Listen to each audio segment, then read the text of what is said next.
magtrabaho ng tapat at maglingkod ng walang pagkukunwari. Ito po ang salita ng Diyos, ang ating gawain. Ngayon po ay Wednesday, August 26, 2026, ng ika-21 linggo sa karaniwang panahon. Magkaiba ang mukhang handa sa misyon at ang tunay na handa. Ang mukhang responsable at ang tunay na gumaganap sa misyon. Ang mukhang responsable at ang tunay na gumaganap ng tungkulin. Sa unang pagbasa mula sa ikalawang sulat ni San Pablo sa mga taga-Tesalonica, chapter 3, verses 6 to 10 and 16 to 18, ipinapaalala ni San Pablo sa pamayanan na araw-gabi siya nagtatrabaho upang hindi maging pabigat kanino man. Pagkatapos, ibinigay niya ang matapang na tagubilin ito. Ang ayaw magtrabaho ay hindi dapat kumain. Hindi tinutukoy ni San Pablo ang hindi makapagtrabaho dahil sa karamdaman, kapansanan o mga kalagayang hindi nila kontrolado. Nararapat silang tulungan. Ang tinutukoy niya ay ang mga may kakayahang tumulong, ngunit sadyang ipinapasan sa iba ang kanilang pananagutan. Sa paglilingkod militar, may mahalagang papel ang bawat isa sa pagtupad ng misyon. Kapag pinabayaan ng isang kawal ang kanyang tungkulin, kailangang pasanin ng iba ang karagdagang trabaho at maaaring maapektuhan ang buong unit. Ang tunay na kawal ay hindi lamang nagtatrabaho kapag nandoon ang commander. Tapat niya ginagampanan ang bawat gawain sapagkat ang disiplina at pananagutan ay bahagi na ng kanyang pagkatao.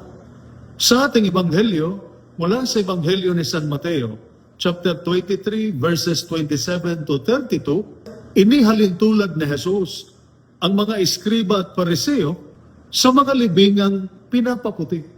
Maganda sa labas, ngunit puno ng kabulukan sa loob. Maaaring malinis at maayos ang ating uniforme. Makintab ang ating mga battles at buta. At kahanga-hanga ang ating tindig militar. Ngunit higit pa sa ating panglabas na anyo, ranggo, mga badge at dekorasyon ang tinitingnan ng Diyos. Sinusuri niya ang ating pagkatao. Maaaring humingi tayo ng disiplina sa ating mga tauhan, ngunit hindi naman dinidisiplina ang sarili. Maaaring magsalita tayo tungkol sa karangalan at integridad, ngunit kinukonsente ang pandaraya kung walang nakakakita. Maaaring mukha tayong madasalin sa gawaing panrelihiyon, ngunit minamaltrato naman ang ating mga kasamahan at tauhan pagkatapos. Tinatawag tayo ng ating mga pagbasa mula sa banal na kasulatan sa araw na ito na mamuhay ng may integridad.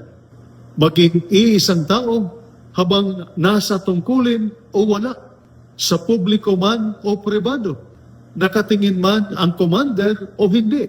Maaaring tanungin natin ang ating sarili, tapat ko bang ginagampanan ang aking tungkulin kahit walang nakakakita? Nagbibigay ba ng karangalan sa uniforme aking suot ang aking pag-uugali? Ang tunay na karangalan ng isang kawan ay hindi lamang nakikita sa kanyang suot na uniforme. Nahahayag ito sa tapat na paggawa, responsableng paglilingkod, at integridad sa harap ng Diyos at ng bayan. Ito po ang salita ng Diyos, ang ating gabay. Manalangin tayo. Panginoong Diyos, turuan mo kaming magtrabaho ng tapat at maglingkod ng walang pagkukunwari. Bigyan mo kami ng disiplina, pananagutan at integridad upang maging pariho ang aming pagkatao sa harap ng tao at sa iyong harapan.